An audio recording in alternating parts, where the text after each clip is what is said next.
Have you ever felt it? That quiet little whisper inside? It often shows up when you are about to try something new. Or maybe when you are in a room full of people. The whisper says, "You are not good enough." It tells you that you do not belong. It makes you second-guess your every move.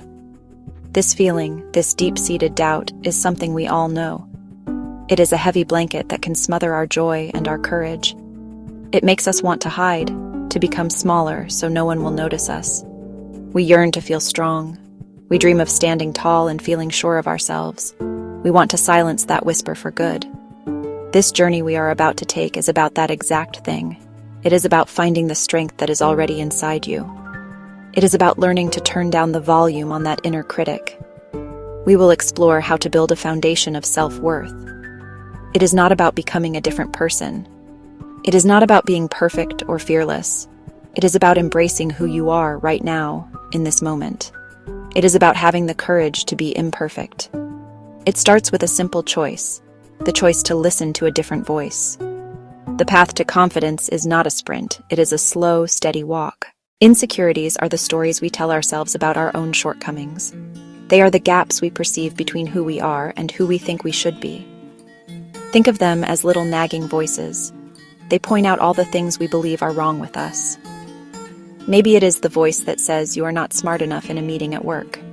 Or perhaps it is the feeling that you are not as attractive as the people you see online. It could be the worry that you are not a good enough parent. For some, it is about physical appearance. Weight, height, skin, hair. For others, it is about their abilities, intelligence, creativity, job skills. It is so important to understand this one simple truth. Everyone feels insecure sometimes. Every single person. The person you admire for their confidence at work has moments of doubt. The friend who seems to have the perfect family life has private worries. The artist whose work seems so effortless struggles with their own inner critic. We live in a culture that often encourages us to present a polished, perfect version of ourselves to the world. We curate our lives on social media, showing only the highlights.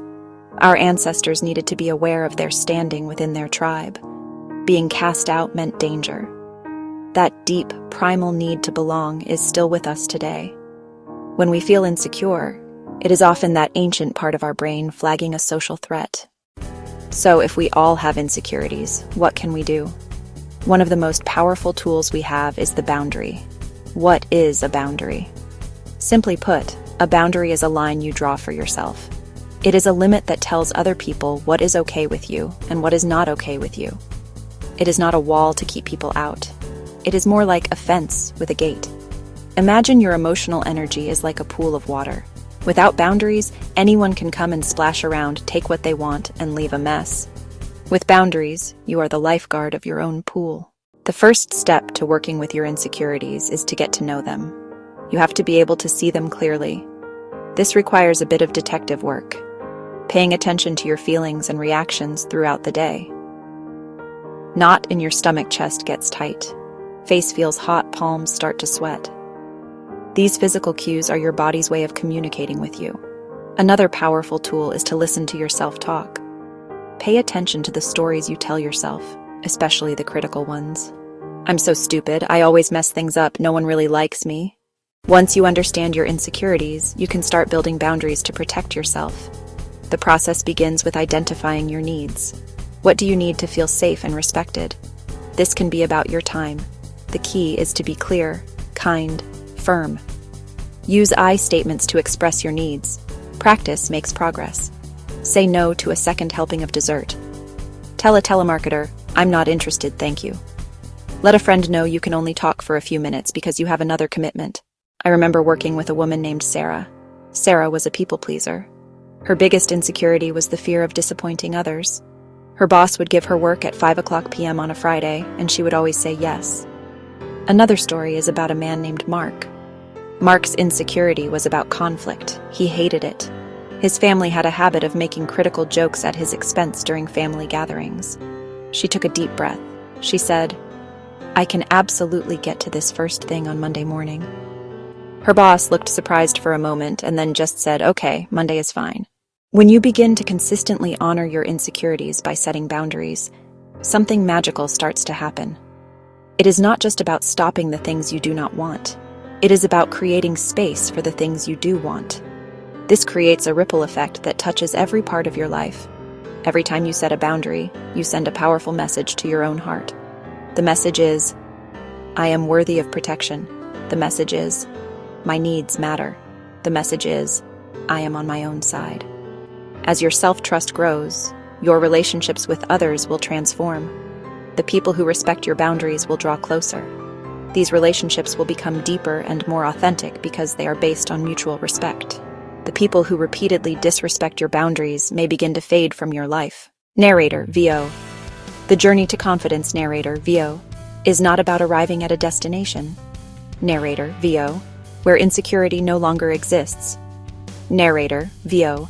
It is about learning to navigate the landscape of your own heart with courage and compassion. Narrator, VO. It is about understanding that your insecurities are not your identity. Narrator, VO.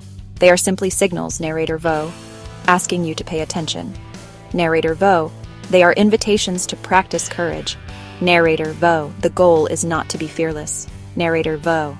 The goal is to feel the fear and to choose to act anyway. Narrator, VO. To choose to show up and be seen. Narrator, VO. Even when you cannot control the outcome. Narrator, VO. It is the practice of saying, this is me. Narrator, VO. This is what I need. Narrator, VO. This is what I stand for. Narrator, VO. Each boundary is a declaration of your right to exist. Narrator, VO. To take up space. Narrator, VO. And to be treated with respect. Narrator, VO. Take one small step today.